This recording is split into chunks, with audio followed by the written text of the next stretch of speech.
Hey everybody, and welcome to my channel. It's your girl Brianna, and today I'm going to be making a video on how I became an RN case manager. So my journey to becoming an RN case manager is pretty much what I'll be talking about. And also, if you haven't already subscribed, then hit the subscribe button and also the notifications bell, and stay tuned for more videos. So basically, I'll say I've been a nurse now for 7 years. I was an RN in the hospital or in the clinic setting for 3 years, and I've been an RN case manager for 4 years now.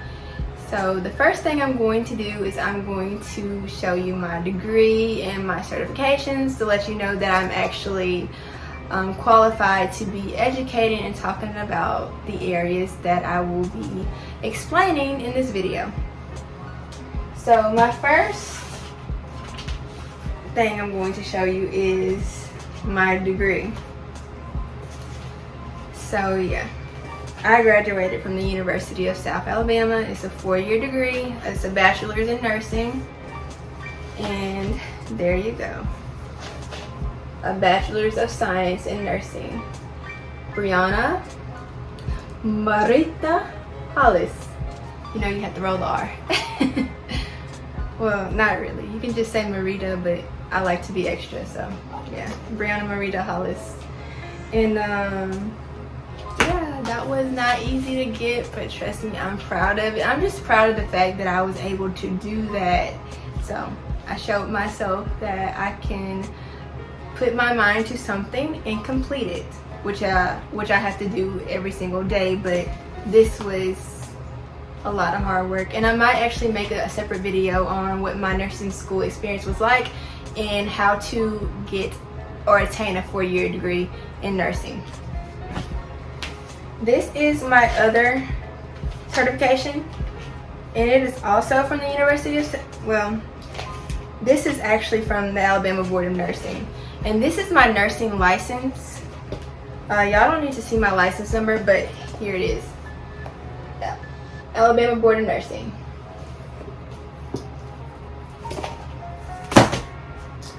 And my last certification is going to actually be from the Commission of Case Management itself. I am certified.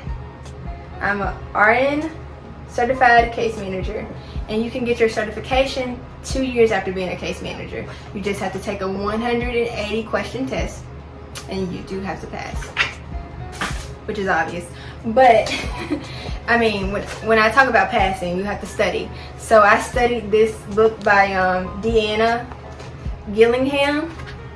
Cooper Gillingham. I read this book twice.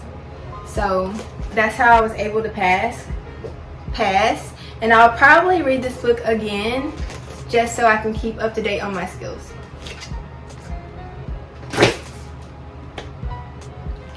So now I'm going to actually talk about the differences between case management and being an RN case manager and being an RN in the hospital.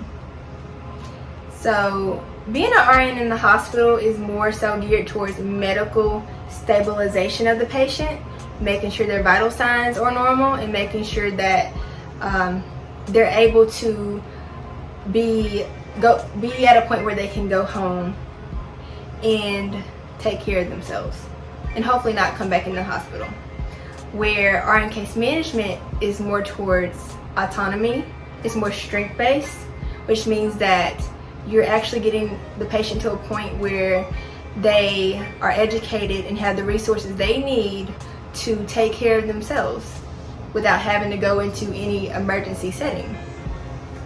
So those are the main differences.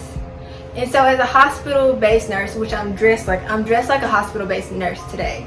So that's why I have my stethoscope on, and I don't have on any jewelry, because this is how I look when I work in the hospital. This is pretty much my uniform. I had on like this little black jacket, and I had on my scrubs. That's how you're going to dress as a RN hospital nurse. As an RN case manager, you're probably going to have on more business attire, and you'll work in the office, which is more safe, germ-wise, I would say. But I work from home. I've been working at home for about 2.5 years now. The first year and 6 months I worked in the office. So that's a major change. I would like to say it's a good change. You can get a little bit more bored, but I mean, at least, like I said, you don't have to deal with anybody's germs. I do salute I salute the nurses that work in the hospital. I know that it's tough. I know that it's hard, and I want to thank you all for doing it and being there in that situation. An RN case manager is not better than an RN who works in the hospital, and vice versa. We all have different roles. We take care of different things. There's RNs that work in utilization review. There's RNs that work in education. There's RNs that work in the school system. There's RNs that work on airplanes. There are RNs everywhere, and we all have different roles that we do. So now I'm going to actually break down the skills that you need as an RN case manager in your personality and also in your work environment, just to be able to thrive and to prosper in this type of career setting. So I have a board that I've already made. Do not laugh at my handwriting. I know I'm not the best. I know I don't have the best handwriting. You know, it's kind of like chicken scratch sometimes, but I've learned to write really fast as a nurse, and I have to learn to write a little better. I write a lot, and I guess I just write fast. So anyways, the first area is a high degree of empathy. You're going to want to be able to empathize with your patients. Not having empathy is actually a barrier to nurses, especially RN case managers, because you're going to have to want to care, or you're going to have to actually care about the person's well-being, their mental health, their physical health, their spiritual health, whatever is going on with them. You're going to have to actually have the type of personality where you don't focus on yourself, but you focus on the other person because you actually care about them. And the second area is organizational skills. So you're going to have to be highly organized. You're going to have your ducks in a row, because you're going to have to call the patient at certain times. You're not really going to want to miss these times, because you could miss calling the patient within 3 days of discharge, which means they might not have the correct discharge instructions and end up right back in the hospital. You don't want that. So making sure that you're highly organized is going to be one of the top areas on your list. And you're also going to want to be organized in helping the patient complete the goal, which will also keep them out of the hospital or keep them from burdening other people, or even not knowing how to take care of themselves medically or manage their treatments at home by themselves. So the next area is advocacy skills. So being an advocate means, like, for example, I have a patient who discharged home and they can't do their own wound care. So this means that, I can call their primary care provider and get an order for them to set them up with a home health care agency so a nurse can come out and do the patient's wound care. That's advocacy. Or I can call a pharmacy and say, okay, this drug needs a PA. I need this done.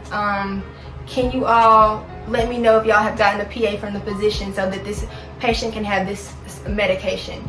That's advocacy. And as a case manager, you're just going to have to know how to do that, when to do that. And I believe my skills, as you know, I was a wound care nurse in the past for a year. I was an ortho surgical nurse for a year, and I was an ICU nurse for 6 months, and I was a heart nurse, a cardiac nurse. I did that for 6 months as well. And I believe all my skills working in those different settings helped me know how to do case management. So I do advise, if you plan on being a case manager, to have worked in other settings so you can figure out what a patient may need and who you need to collaborate with so the patient's concerns can be met. I'm not saying you have to work in all those different areas, but for me it's helped tremendously because I manage patients in the ICU, I manage patients in the rehab, I manage patients who have home health, I manage patients who are in acute care, I manage patients who are in LTACs. I manage patients all over the country, and I work in the management I do comes in a variety of different settings. So that's one thing. And I would say is a pretty major thing. The next area is communication. You will have to be an excellent communicator to be a case manager, because there will be people who do not know what you're talking about. They do not understand medical jargon.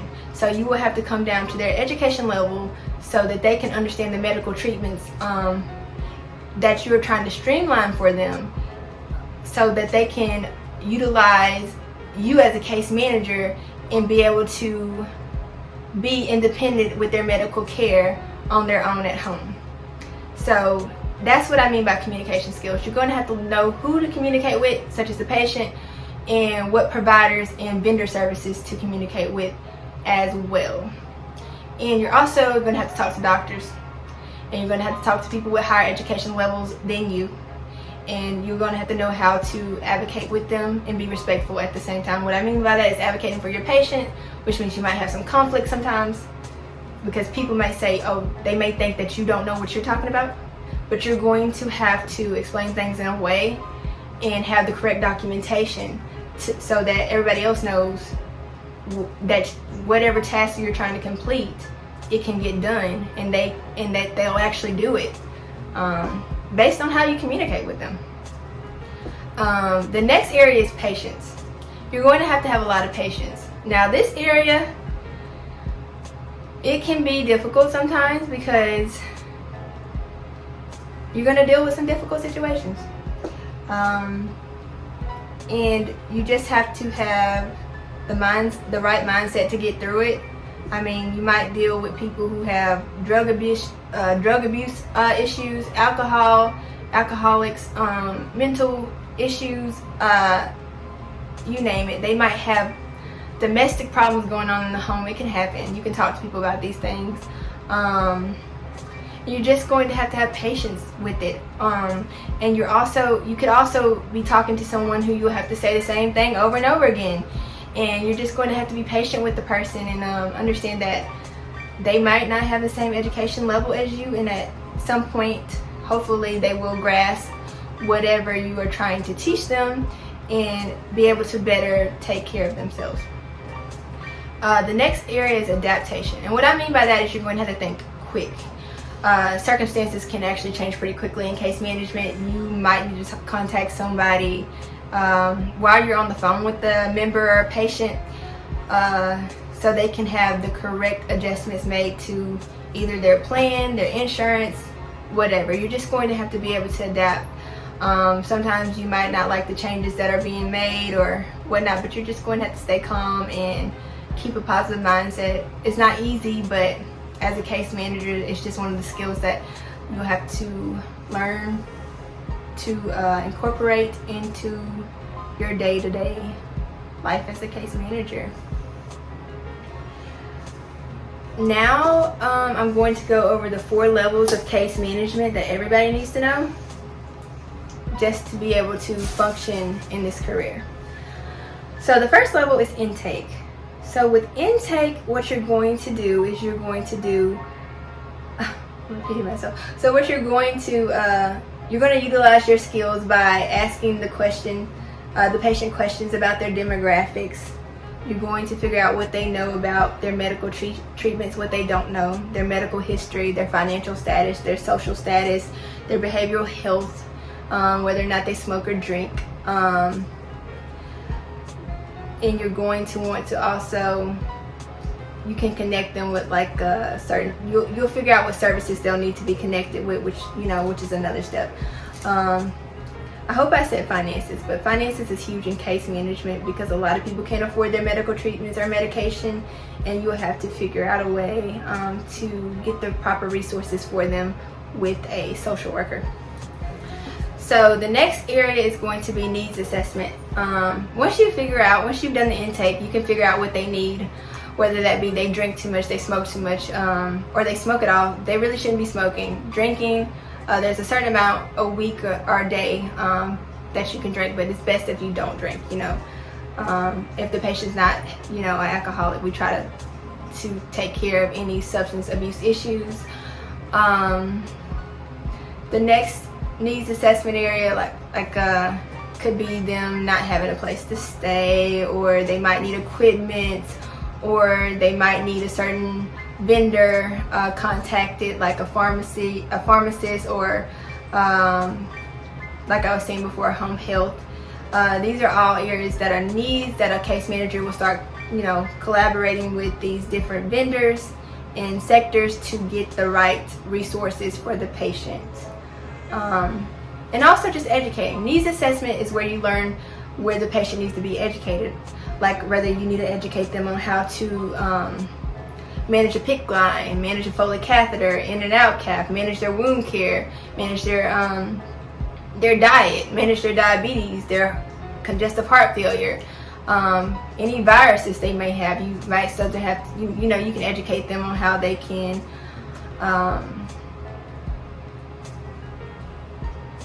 heal their infection, whatever. As a case manager, you're going to be teaching a lot during the needs assessment, and you're going to be collaborating a lot with other vendors as well. The next area is service planning. So in service planning, this is actually where you're doing your referrals, like and you're also evaluating your goals and making goals. So I would say during service planning, that's like where I might be doing a referral to a social worker or behavioral health, or I'm doing a referral to a pharmacy. Or I'm calling a provider and I'm saying, okay, this, I need you to make an order for the patient to get a wheelchair ordered or something. Or like, it's just more so looking at what services need to be utilized for the patient that will help them be able to function more independently at home. And the last area, which is level 4, is monitoring and evaluating. So at this point, I will reevaluate the goal and make sure the patient is actually progressing towards the goal, whether or they're not progressing towards the goal. So I'll see if my interventions are working to help the patient be more independent and autonomous, or if they're not getting any, or if their autonomy is not being benefited. What I mean by that is they're not. Maybe I need to do new interventions so they can actually work their way to completing their goal, or at least partially completing their goal.